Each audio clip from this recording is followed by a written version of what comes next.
Welcome, everyone. Thank you so much for joining us today. I'm Debra Eckerling, author of your Goal Guide and creator of the Deb Method for Goal Setting Simplified. You can't reach your goals on your own. You need your peeps. So every Monday, I bring in 3 friends to dive into the topic of the week. And then on Thursday, it magically becomes an episode of the Deb Show podcast on the Marketing Podcast Network. And today, we're talking about business out of the box because what fun is business if you can't throw a loop here or there, right? Isn't that the name of the game of the goals, is to do the things that you love and make people kind of turn sideways in a good way when you talk to them. Anyway, I've got such a great panel today. We have Jim Cermak, who's from Trade Show University, Tabitha Scott, who is another Innovation Women member, and Caitlin Penny, who comes to us from the FOAs or Friends of Annie P. Ruggles Coalition. And I know that you all feel very excited about the topic. So please, why don't you all introduce yourselves, share who you are, why you are so excited about talking about business out of the box, because who wants to be regular? No, I want to know who wants to be regular. So not me. Unless you're talking about using the toilet. In that case, I do. But otherwise, you're on your own. Don't be like all the other sheep. Come on. Be regular. I walked right into that one. Jim, welcome. Good to see you. Please share who you are and why you are here. What a segue. I am Jim Cermak. I'm the host of the Trade Show University podcast, where we provide amazing content for show exhibitors and show planners that we're looking to get better results. So we help them get their PhD in ROI, and not only have the podcast, tons of great free content, but also work with the exhibitors one-on-one to help them up their trade show game. I am excited because my world is all about doing things differently, because if any of you have been to trade shows, you know they can be a little stale. They all kind of look the same. And I'm here to shake things up, and the way my business is run is a little different as well. So really, really excited to come here and have this great exchange with just amazing people today. And you and I met because, and I love it when it comes through people. So Jess Jewell introduced you to Lydia Sugarman, who was on last week, who introduced you to me, because one of the things I do is event outcome optimization. Again, looking at events differently, helping people set goals so they actually get value from it. And when you do things different, it takes a minute for people to catch up with you, don't you think? Oh, absolutely. And I'm really excited because we had a great conversation, because Deb is going to be on my podcast in 2 weeks, 2 weeks from today on August 7th. And really, really excited to have her on, because it's a great discussion all around goals. Just fantastic. And it sounded like I was leading to it. I actually wasn't, but I'm really glad you mentioned it, because I enjoyed that conversation, and I love way to work it, Debra. Way to work it. Love it. You're a natural. So Caitlin, you thought your transition was whiplash. How about that one? Caitlin, welcome. Good to see you. How are you? I'm good. How are you doing? Good. So please tell people about you and why you are so excited about this topic. All right. Well, I'm Caitlin Penny, and I am the owner and brand expert at Copper Theory Creative. We are a boutique branding and marketing agency based out of Phoenix, Arizona, and we specialize in personal branding. So I'm very excited to be here, because almost everyone sits in a saturated market, therefore has to figure out how to stand out. Standing out is like the thing, especially since most of us, and Jim knows this probably in particular, dealing with trade shows, is that firm switch to living life online. You really, and even though most people are back in person, they're still virtual, and right. You need to make an even bigger impression now more than ever, because everybody is living everywhere now. Mm-hmm. Yeah. I don't know where my words are today. Tabitha, my Innovation Women friend, good to see you. We've been planning this for a while. It's been a minute, and I'm glad we're finally chatting with Caitlin and Jim to boot. So how about that? Okay. Awesome. So please tell people who you are and why you are here. Well, I am here because I'm from Epic Pivot, and even the name implies change, doesn't it? Making an epic pivot. What we do is real purposeful transformation, and it's a team of insights collectors. I didn't even know that anthropologists worked for companies until I started working for this company, but we have a team of them, the largest of which, by the way, of anthropologists is Microsoft in the world. Surprise. Wow. But we do insights for users, for customers, for business to business, finding out what do people find interesting, which is kind of like, how do you fit what people are expecting? And then we do a lot of innovation and strategy, transformation work. So it's about, how do you stand out of the box? How do you look different, act different, be different, so that you can jump onto that next growth curve and stay ahead? And we are very, very selective about the clients we work with. So that's why we have real purposeful transformation, because if the companies are not authentic, if they're into greenwashing, if they're into unhealthy habits or shortcuts that are hurting society at large, well, we just don't want to work with them. So it's fun. Oh, so it's authenticity and integrity. Yeah. Yeah, that's a huge thing. And we do talk about authenticity a lot, but that integrity piece, I think those who have it, it's second nature. Mhm. Those who don't have it, it's like they think it's a trend or something. And it's not just a trend. The more authentic you are, the more you that you bring into your company, your mission, your motto. Oh, hey, honesty's right? trending. Tell the truth, guys. Come on, fess up. Is it really trending? I'm totally messing with you. I mean, it would being be authentic I within know. your brand is trending, and that's pretty much the same thing. Being Right. authentic is trending. Yeah. So just making a little light inside the box there. And we all love, whether it's a candle or a flashlight, right? You want to be shining a light on what you're doing and what makes you unique. So what does really business out of the box mean to you, Jim? Well, for me, it means doing something, obviously, like we talked about, doing something different, but not only different in a good way that is really going to resonate with your target audience. Because sometimes we've seen those companies that they're doing things that are so out of the box, and you're like, what are you doing? Who are you trying to attract? And you have no idea, because they're so far out. But we've got to do those things. And the one thing that I would say to really help you create that is ask those questions that nobody else is asking. Really get to know who your audience is and ask them, stop just saying, here's what we do, and we're great, and we have all these awards, and here's what we do. And start asking your customers, what is it that you need? How do you use our product? Why do you buy from our competitors? Why? And really dive in and start thinking of questions that you have never asked before, because you will get the magic. You will start thinking differently. And by doing that, you're going to be able to position yourself different than all of your competitors, because you'll be able to say things that they have no clue where that came from. So that's, to me, that's where it is. It's really using your customers to think differently about what you're doing. Okay, I feel like we need to dive more into that in a minute, but I want to get a little bit of take from Caitlin and Tabitha, because feedback is like number one, because otherwise you're just like speaking to no one, and no one wants that. So Caitlin, what do you think? What does business out of the box mean to you? Well, we have a couple core values at Copper Theory, and one of them is we have to know you think you're making a difference, no matter what that difference is in the world, and you have to give back in a certain way.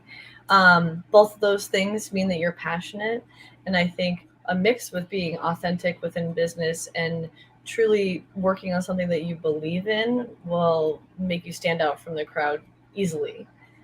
And so our tagline is go change the world in your own way. And we do all have our unique spin on everything, which is great, because that means like the world is our oyster, right? Only we have our background, our education, our personal and professional, and our values, right? So you need to start there. Absolutely. And it doesn't help to have an it thing either within business, in person or online.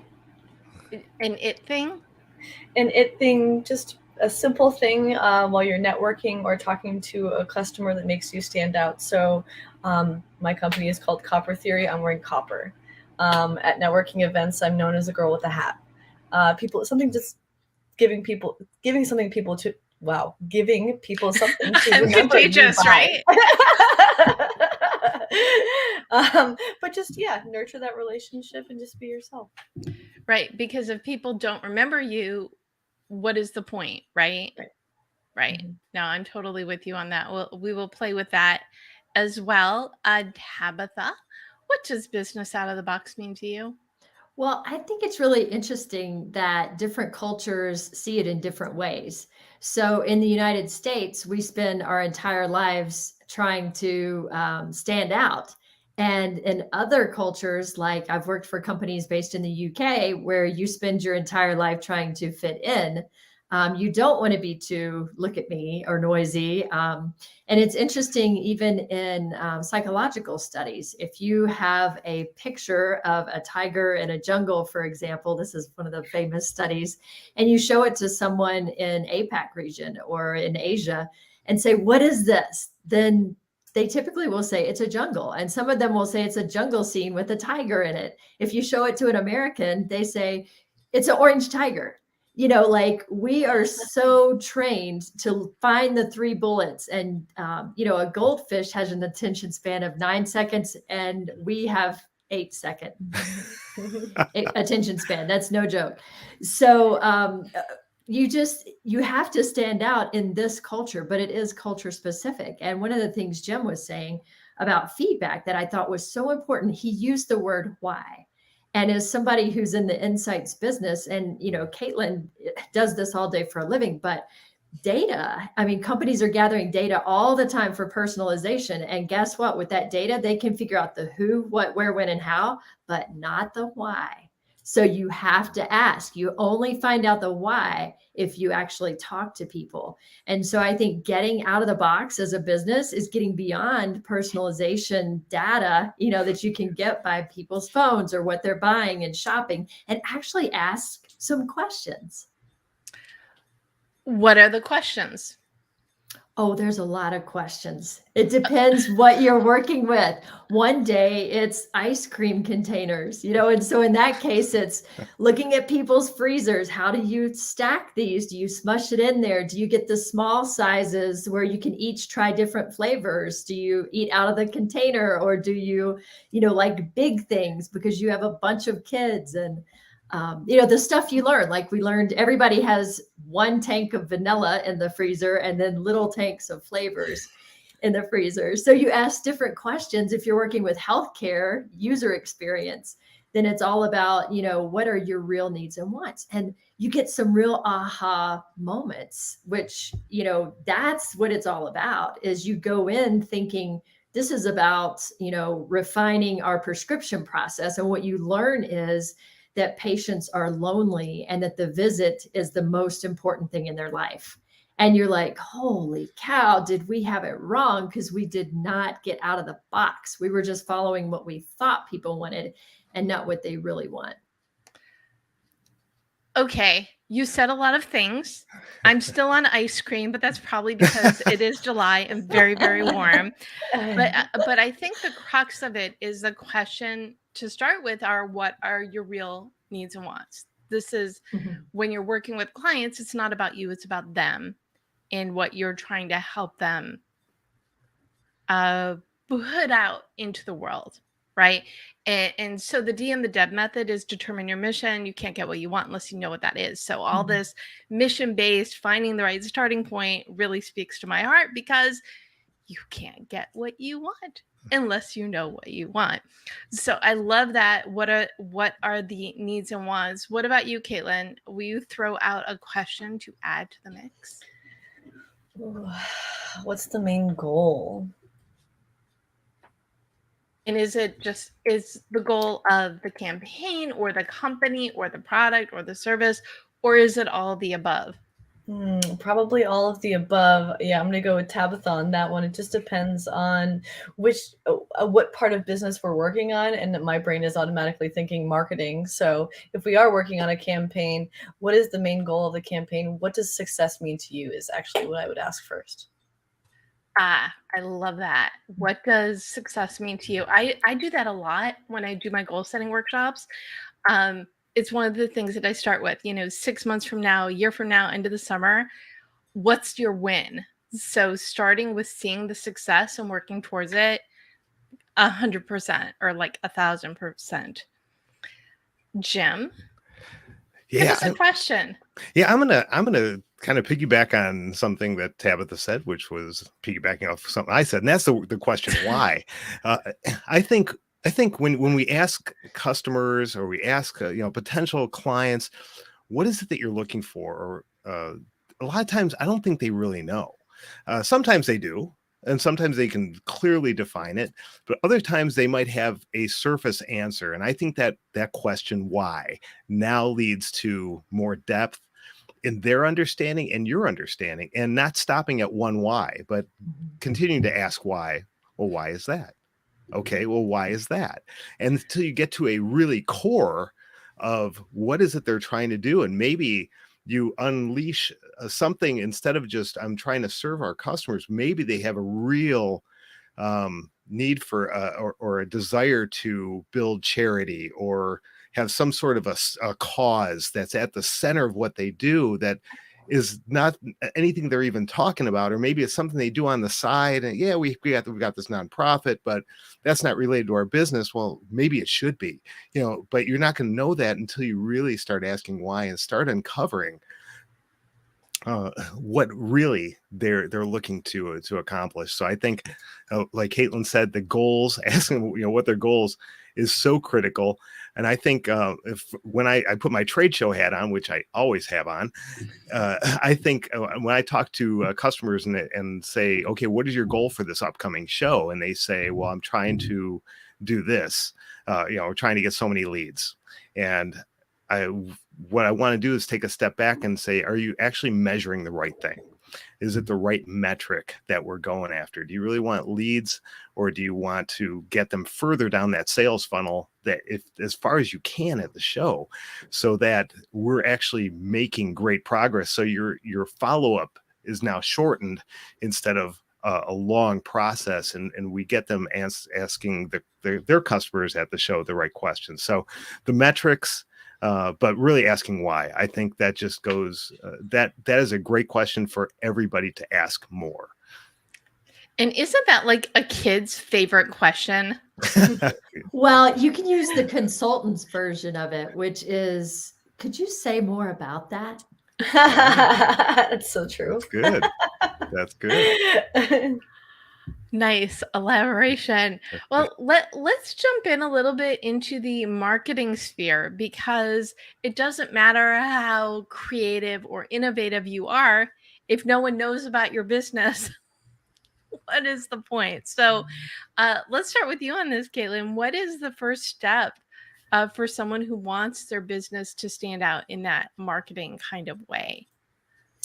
Well, I would think that it would be to do a full-on brand assessment of what you've got going on. Look at what you have, look at what you don't have, look at your current efforts, and create a sort of roadmap to success, if you will, that helps you see the why and see the success light in the tunnel. But also, it also gives you a basis of what you can be telling your clients, how people can support you, and how you represent yourself in public. So, can you tell us more about that? Sure. So I guess it really starts with your vision and mission statement. Everything that a business coach would tell you, but try and dig deeper. I would think about why you're starting this, Jim, why you're starting this business to begin with, and go from there, because there's almost everyone is in a saturated market at this point, and so I'm so tired of hearing saturated anything. And so what are you going to do about it? How is your company internally different? How is your company externally different? And then what do you want to do with it? So if you have a great reputation in person, you're an established business owner, but you don't have anything going on in the online marketplace, trade shows might have been great, but if that's the only thing you're doing and then COVID happens, you have nothing. You don't have anything to represent you, and then you're going to scramble. So why not create a roadmap now, just in case those things happen, that really you should have structured in your business anyways. And I think that's what we all learned during the pandemic, is not to run around with our heads cut off when something crazy happens. But then well, and do remember, the pandemic was only supposed to last for 2 weeks. Right. That too. So, anybody who, you can have a Facebook, but if you weren't consistent on it, at minimum, then no one really knew who you were. And if you didn't have an e-commerce website, then people couldn't order online. And so how do you leverage both of those scenarios, in person and online? So you want to be at least, and I am a huge fan of the whole brand everywhere, get your name. I am the Deb method everywhere, actually, because awesome. Consistency, it's super important. But even if you're not on every single platform all the time, you want to at least, put your stake in the ground. Right. Everywhere. You got to build some credibility and brand awareness, because you can be the best person in person, but if no one sees you on social media, it's almost like a must. It's like not having a website in 2005. You just have to. And if you don't want to, just hire someone to do it. That's pretty much where we're at. This is absolutely true. And the other thing too, though, and podcasts are huge now, but it went for like 10 years when it was like super quiet, which is just It's just like ChatGPT too. And this is the 4th iteration of ChatGPT. People are just now learning about it and figuring it out. Yes, but do they really want to? No, probably not. We can get a whole podcast about that one right there. So yeah, I do feel like we should take a step back from this. So Tabitha, what about you? What is your key to standing out from a marketing perspective? I think it's just being who you are and going back to understanding yourself first and what resonates with you. You think about those terms like flow. What are the things that when you're doing them, you forget to stop for lunch, or time just passes so quickly? And if you're in the roles that energize you, then that's going to come through in how you sell it. You're going to be excited about it and pumped about it versus, oh, geez, I've got to sell this widget again. Like if you're doing the opposite of how you're naturally energized, then that's working against you from day one. So I would say the most important thing you can do is think about, what type of business are you in? Is it aligned with what your values are, what you get pumped about? And if it's not, maybe you should change and, find something that lights you up, because we're all made of energy at our core. And like you were saying at the beginning, Deborah, about shining a light or a flashlight, because we're made of energy, even like the light bulb, if you have a great idea, what comes on over your head? A light bulb. So if you want to be enlightened, if you want to stand out from others, then do what energizes you. That would be my top pick. Now, we've been on a lot of Zooms together, so you may have heard me say this before, but one of my favorite things to say is, when you love what you do, it shows. When you don't love what you do, it really, really shows. Yes. So why not love what you do? Yeah, why not? What you got to lose? Isn't it that much easier? And another thing that I talk, especially in the goal sphere, is whether it's a side hustle, or you're looking for a new career, or you're building your own business, you need to be loving at least something about what you're doing. And if you find you're not, take a step back and either find that love or find something else. Yeah, exactly. So, Jim. Yeah. I'm gonna really tie into what Caitlin's been saying about branding, because first of all, consistency with branding is so important. I've worked. I'm sure we've all been interacting with people, and the way they present themselves in person is different than the way they present themselves online. It's different logos, different colors, different, and sometimes you like, I don't think this is the right company, and now you're searching for a different website, and you're like, I can't find the company. And so having that consistency across the board is super important. But making sure that, what Tabitha was saying, make sure that you are energized by what you're doing, and having that come through in your branding, and making sure that that makes you stand out. For example, I was working with a client recently, getting ready to go to a show, and this was his first big show he was going to. And I said, well, describe your business to me. And so he starts describing the business using all these wonderful terms that were very visual. And then he sent me his banners and everything he was getting at his booth. And it was so generic. And I said, where is all that terminology that you said that just made me light up and made me think, wow, this is really different? I said, you sound like all your competitors. He goes, well, this is what we do. I said, yeah, but people need to know who you are and why the experience they're going to get with you is going to be different. So I highly encourage anybody who's out there who's looking at your stuff and thinking maybe it blends in a little too much, get with someone like Caitlin who specializes in branding so that they can help you take a step back and really look with that critical eye to say, how am I presenting myself?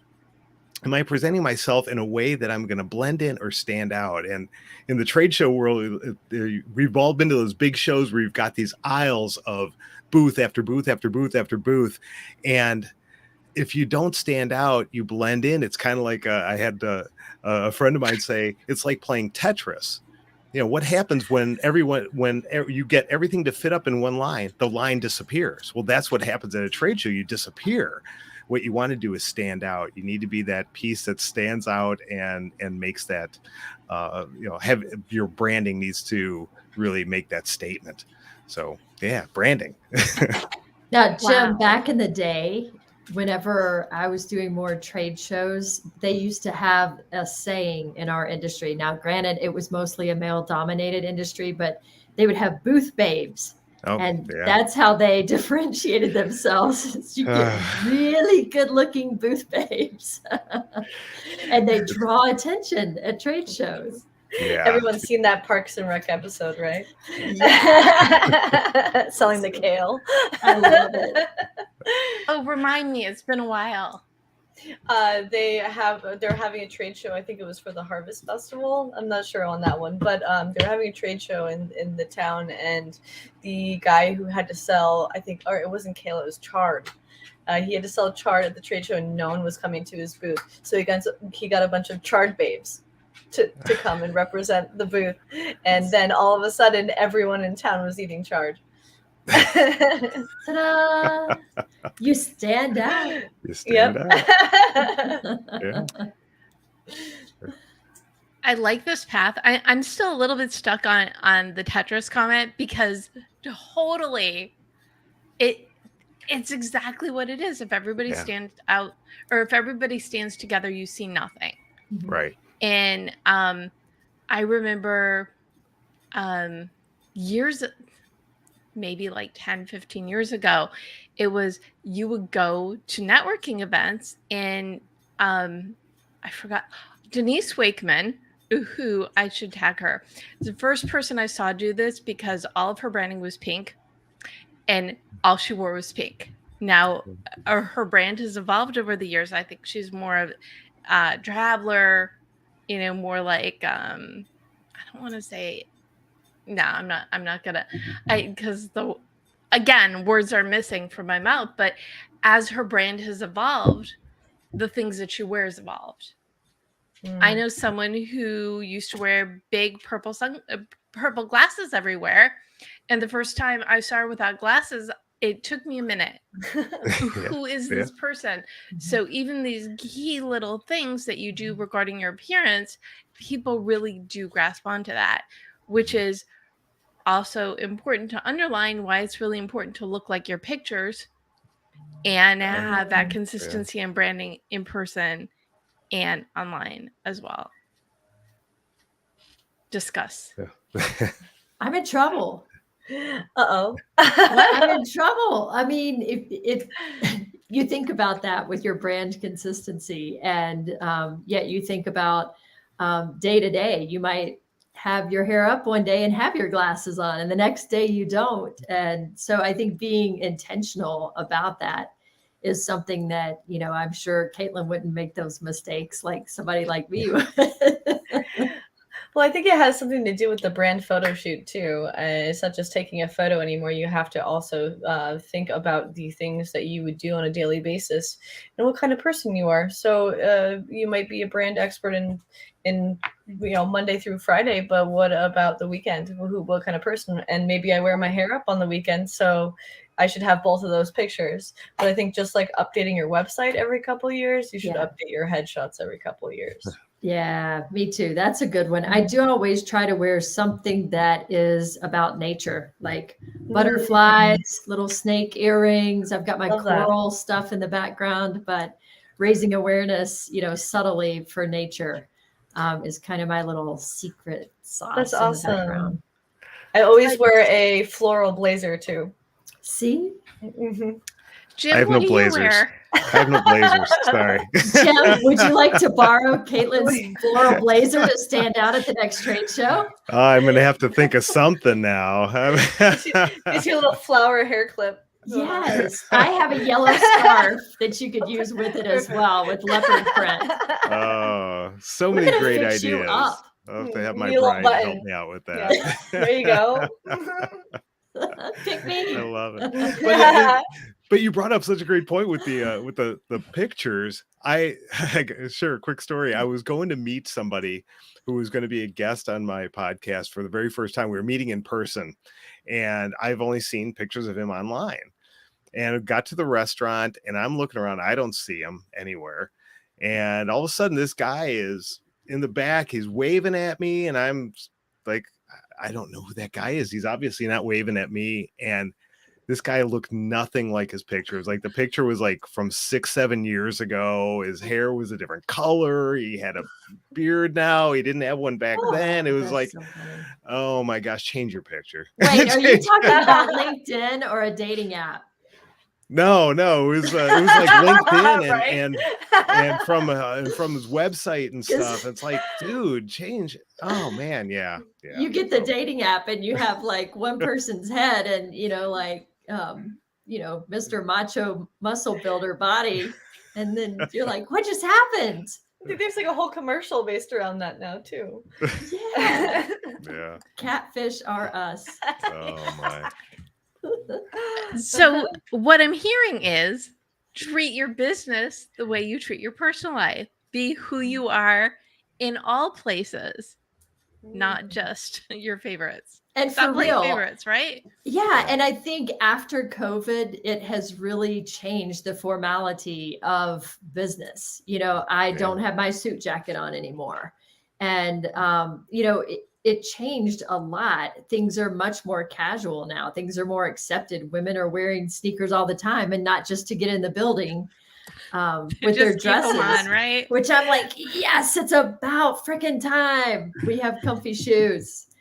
But, I think we've given ourselves permission as a society to be more authentic. And I think that's in large part due to the reset of values during COVID and what's really important to our businesses and our lives. And, the great exodus, the mass exodus, was about people feeling like they no longer fit in that environment. And so you can either adapt as a business to that, or, you can watch your people go. Yes. Yeah. And we all know that it costs way more to restaff than it does to keep your culture healthy and happy and engaged. And a fan of your business. You want those employee advocates because that's everything. Mm-hmm. But Absolutely. you're absolutely right. We've had, now that we're in this, and I read somebody the other day, no, this morning, somebody wrote the pandemic's over, and I'm like, okay, not really, kind of, no. Because the changes that brought to business, the successful ones, those are the ones that are thriving, the ones that embraced the hybrid, and maybe they're still all online, or maybe they've got optional in person. But anybody who thinks the business is only done in person nowadays, let me at them, right? Yeah, I mean, the pandemic may quote unquote be over, but it has taken us to a whole new normal.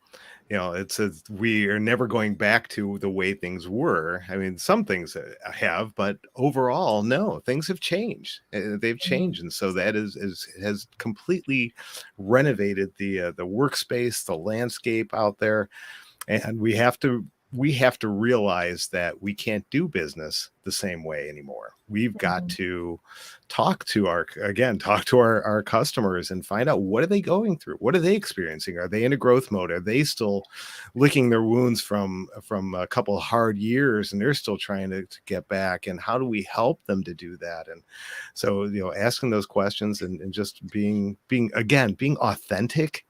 I think people, as soon as you're not inauthentic, as soon as you are inauthentic, that completely It's over. it's over. Right. It's over. You can see right through it. I think one of the best things that came out of COVID actually is we learned how to give people grace. Mm-hmm. Yeah. And that is not something, there were too many high expectations. And I think that's a lot of how this all snowballed. Yeah, and you're exacerbated by the pace of technological change. I like how Scott Galloway puts it. He said the COVID caused a 10-year effect in technology. And so things like buy online, pick up at the store, or, connectivity of your mobile app to your web app, or taking Zooms, from your phone instead of your computer. But there was this 10-year effect where all of this technological, the roadmaps were gone from here to here. They were smushed in a really fast period, and our brains just can't evolve fast enough.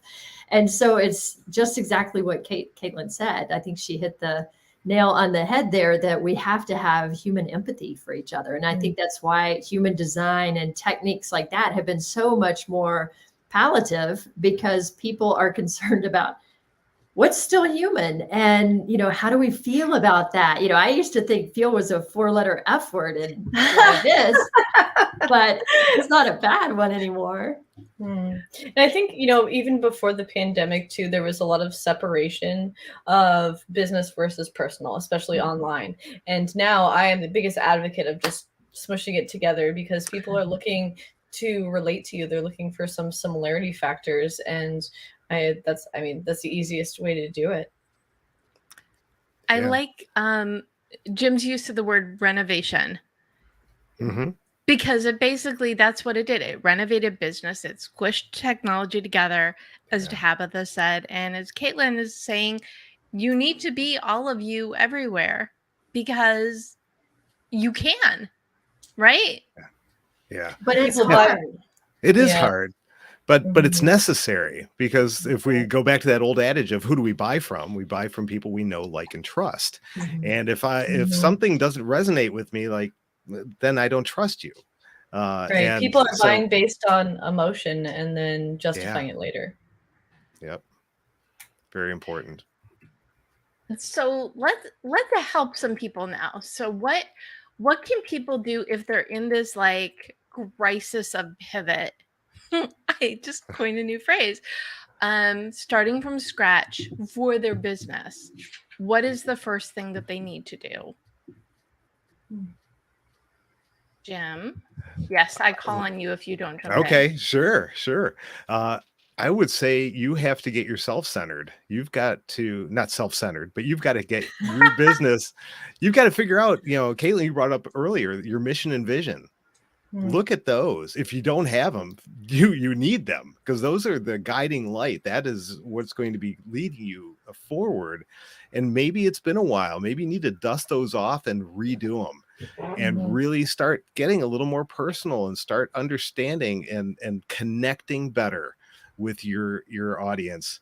And that's a great starting point. And then that allows you to, then you'll look at your marketing going, oh, we can't say this anymore. We need to say it in a new way because it doesn't really match. It's not as personal. It is not connecting with our audience.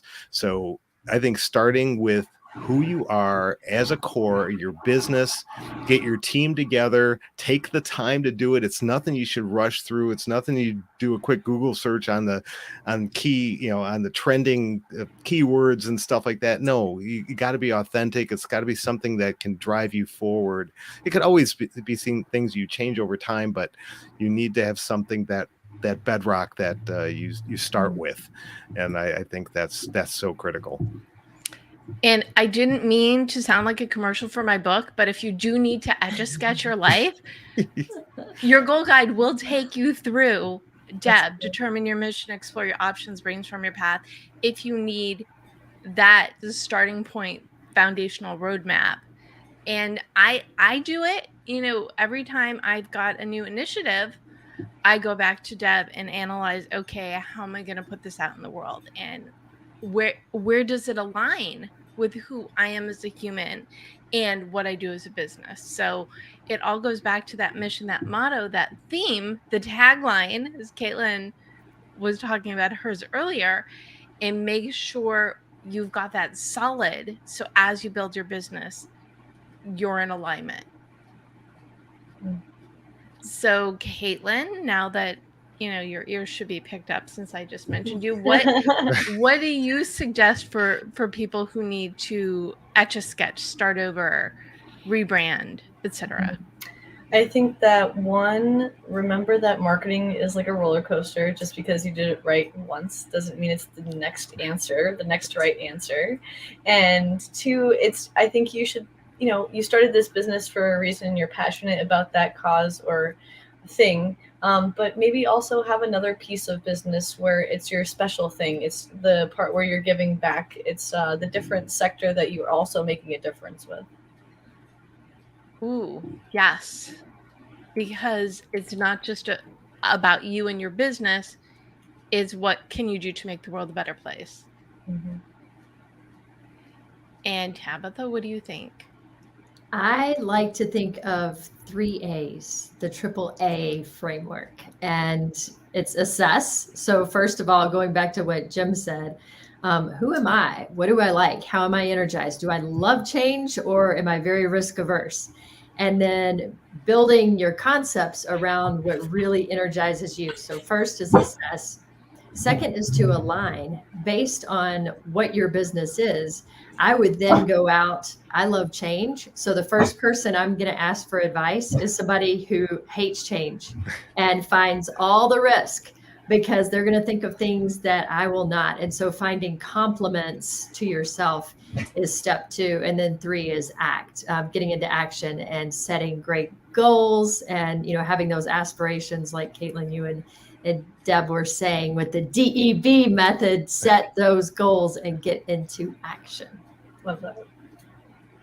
Which is why we do this, to gently encourage, to motivate, to inspire people. Because if you're tuning in, and we're glad that you are, there's a reason. You know that something needs to change. You need a little push in the right direction. Let us push you. Unless you're standing at the edge of a cliff. In that case, don't fall over. Push yourself the other way. Yeah, I love how visual this conversation is being. It's and I like those: assess, align, act. Take that inventory, find your people, your resources, and then move forward. And then what happens when people hit roadblocks? Because inevitably there are roadblocks. Do you have a solution? It was a question. I'm going to pick on you, Tabitha. Oh yeah, there are all kinds of solutions. So let's tease apart that bit about alignment for a minute. What I like to do is actually map people on the growth curve. There are tools like the AEM Cube where you can actually map where people are, how they get into action. Do they love creating new? Do they love getting things done? Do they love scaling? Do they love, mitigating risk and stabilizing and security? And so mapping the teams and making sure you've got the right butts in the right seats is really important. You don't want a strategy team or a head of innovation that's at the top of that curve. Instead, you want an auditor that's at the top of that curve. And so that alignment, it's critical to get the right balance. If it's a C-suite team, then you want a good mix across the board. And looking at examples like Southwest Airlines, picked the right CEO for the wrong time. They picked a risk-averse CEO that didn't look at new systems and software and innovation. And then they had the Christmas travel fiasco last year because of it. And so everything you do, it matters what phase your company is in, and getting that alignment with the right team. Love it. Need to put all your ducks in the right row.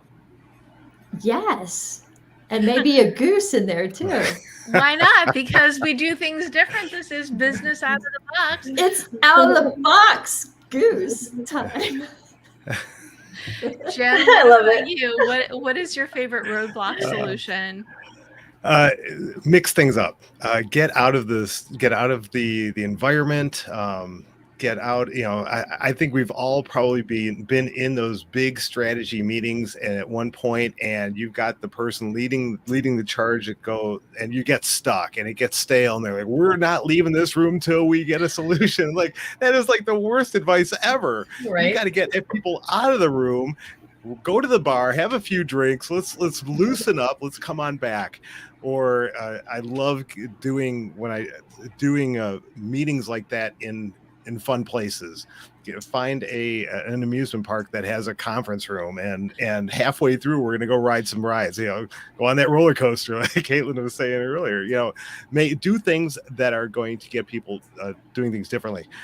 Also, I used to do a lot of work with innovators, inventors. That was the word I was going for. Inventors, and a lot of times we would bring in groups of people to look at their invention, but we would give people things to read that talk completely something so out of the box, so different than what we were there to solve. And some of the most creative solutions came up because they started reading something different, or they got talking to somebody who was a complete opposite of personality that they were. But you get people thinking differently. You change things up, and all of a sudden, a thought that just comes, quote unquote, comes out of nowhere, now is there and might be the solution. You stay stuck in that area. You got to mix things up. Love it. Look at things. Stand on your head. No, I know that meeting where they don't let anybody leave, and that's like the worst thing you can do, is keep that same stale energy. I'm going to torture you now. Be happy. Yes. That's the worst. Or yes, mandatory fun is way better than mandatory thinking. Anyway, Worst nightmare, being locked in a room with a bunch of people that are freaking out. wait, I think we just invented a new escape room. Right. The business escape room, the corporate escape room. There you go. How about it? Oh, I love it. There's a $1 million idea. Quick. There you go. Oh. Yeah. I definitely like the idea of doing something different. I'm an art nerd, so I'm teaching myself how to draw on the iPad. But I think as far as I'm kind of every business coach's like dream scenario. I never say no, and I just go do all the homework. So I would say either get a business coach or find someone like a mentor or something like a business that you're trying to model after or have the same goals, and see what they're doing. Take a look at what they're doing differently, or just talk with them because they've been in your shoes before. Yes, because people love to help. Mm-hmm. Absolutely. Were you going to say something, Jim? No, I was just saying, absolutely. I love getting advice from people who are even 1 year further ahead than you. It doesn't have to be somebody or a business that, you're a startup tech company, and you don't need to reach out to the CEO of Microsoft. You don't need to, because there's you probably will never get to that point. But find a You company. might. You might, yes, but the odds are you will not, especially if you're a startup. But getting with a company that's 1 year down the road, a little further than you, and seeing, because it's still fresh with them, so they'll be able to share some of the roadblocks that they went through, and some of the hurdles and some of the things, the decisions they made. They just went through it, so it's going to be pretty fresh, top of mind for them. And people love talking about themselves. And so just asking those questions and just reaching out and networking. I love LinkedIn because of that, because you could find somebody who's in your space and connect with them and just ask questions, and people love sharing. That's another thing, like Caitlin was saying, we give each other grace. I think also we become more collaborative as a business culture. We reach out, and we're willing to help each other get over those hurdles and share information and stuff like that. So just asking those questions and just reaching out. This is all really awesome, helpful information, and I feel like we should give people goals now. So, panel, what goal would you like to gift to our audience? Something that they could do today, tonight, tomorrow to get their business further out of the box. Tabitha? I would say each day, or whenever you recognize that you're subconsciously maybe singing to yourself, humming to yourself, you forget what time it is because you're so engaged, write that down, what you're doing. So I'm going to give you the goal of once a week, try to discover, when do you feel happy? When are you just smiling or bebopping along in your head? What are you doing? Are you walking your dog? Are you behind your desk? Are you waiting for a Zoom call to start? But really start paying close attention to what you're doing in those moments. Write them down, and then find ways to do more of that in your business, because that's when you're going to show up most powerfully. I love that so much. That's awesome. Thank you for that. Yes. You're welcome. Other two, sorry, you get to follow that. I will give you another list to do. So I love it. Okay. I know a lot of people struggle with social media and are frantic about what to do. They know how to post, they need to do it today, but don't know what to talk about. Make a list of 50 things that you would love and can talk about for 2 or more minutes. And it doesn't have to be about business. It can be. But I guarantee halfway through, it'll just start to flow. And then if you can talk about that for 30 seconds on a live, you have a Facebook or a social media post right there. I love that. I love that too. So it's what you're doing is you're brainstorming. Love brainstorming. But what are the different things that you could post about to keep your socials fresh and unique? That's love that. Awesome. So I'm gonna give 2 things, because one just came up as Caitlin was saying that. So I have a friend of mine who I'm in a mastermind with, who is a high performance coach. He's a part of the Brendon Burchard high performance habits school and all that. And he just went through a practice, and now I'm starting it. He said, come up with 100 reasons why people should do business with you. 100 reasons. And that's not an easy thing to do. That's no, it's not. And so I challenge everybody to do that. 100 reasons why people should do business with you, you personally, and maybe you as a company. So why do people like you and all that good stuff? So that's one thing. And the second, I would say, as a goal, reach out to some of your top customers. Maybe people that they've been customers of yours for years and years, and take them to dinner, or just get some one-on-one time and ask them questions about your business. Why do you continue to do business with us? You might find some things out that are totally will blow your mind, that you think, because of the quality of our product and because of this, and you find out it's everything has to do with the sales rep that they buy from, or it might be something like that. But you might find some nuggets that'll pop up that will help you to create new products, to create new branding, to just elevate your business going forward. So reach out to those customers who you haven't talked to in a while and really have some good one-on-one time with them.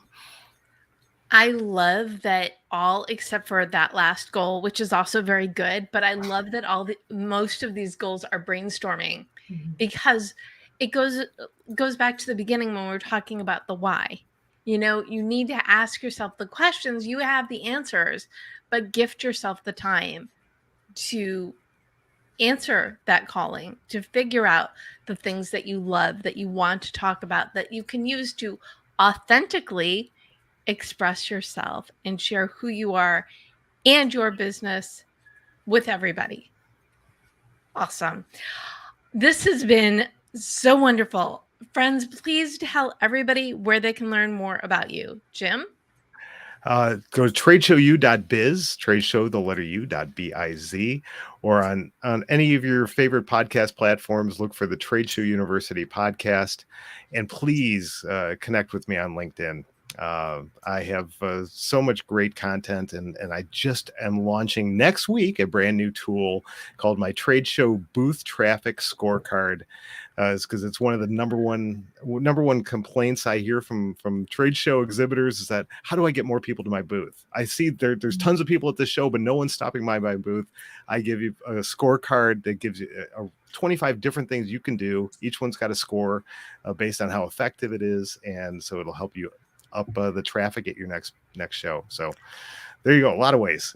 Awesome. Love that. Thank you, Jim. And Caitlin, where can people learn more about you? Well, considering I'm in marketing, I'm everywhere. But you can find me at coppertheorycreative.com, and I am on all the social platforms. I, like Jim, love me some LinkedIn, so go ahead and DM me. And when I do the recap, which will be at thedebmethod.com/blog, I will have the highlights from the conversations, the goals, and the links to your websites and your LinkedIns. Again, you can't reach your goals on your own. Let's be each other's people. Then, Tabitha, where can people learn more about you? My personal site is iamchange.com, because I think each of us can be part of the change we want to see in the world. And my work site is epicpivot.com. So insights, innovation, human design, strategy, all that good stuff is Epic Pivot. And I am at iamchange.com. So hit me up there or on LinkedIn, Facebook, wherever you can find me. Awesome. And I don't know if you're watching us live on LinkedIn or Facebook or YouTube. We appreciate you tuning in. And we are live every Monday at 4 p.m. Pacific. And then Thursdays, it comes out as new episodes of the Deb Show podcast. So, and like I said before, I am at the Deb Method everywhere. And you can go to thedebmethod.com/blog to read the recaps and then learn more about me, etc., etc., etc. Oh my goodness. The time, it goes so quickly. That was what lightning a wonderful fast. conversation. It did go by very fast. But before we wrap, I would love just one more fabulous tip from each of you. Tabitha, what do you want to leave people with? Stay regular, my friends. We're all about not being regular. Okay, so be yourself and find things that light you up, and then you can shine that out to everyone else. Much better. Thank you. Welcome. Because I edit mid-conversation. And go find your it thing. It doesn't have to have anything to do with business, but it does have to do with something about you. So the better you can be, the more authentic people will see you as, and then you can go change the world in your own way. Fantastic. Yes, I am so with you on it. And the fact that it doesn't have to be your business thing. It can be a sub of it, or it could be just something that you love that lights you up because it's going to make you happier. And that's going to impact everything else that you are doing. Jim, Absolutely. final thought to you. Ask those questions no one else is asking. That's what I will leave you with. Try to figure those out. It's going to take a little bit of time to figure out what are those questions. And that works great for your business, can help you transform your business. And at trade shows, it's awesome for engaging attendees. Oh, right, because you want to talk and engage and get them interested in who you are and what you're doing. And then it's win for everybody. Absolutely. If you're asking them a question no one else is asking them, that's going to stop them and make them want to talk. And it's going to help you stand out. You get to stand out with questions. I Absolutely. love how everything is tied in so beautifully together. Thank you again, Jim, Caitlin, and Tabitha for joining me today. And thank you for tuning in, whether you're watching us live or the replay or listening to us. We appreciate you choosing yourself, your goals, and choosing to spend time with us. Again, I'm Debra Eckerling. Thank you for choosing yourself, your goals. Go out there, go for it, because we know you can do it.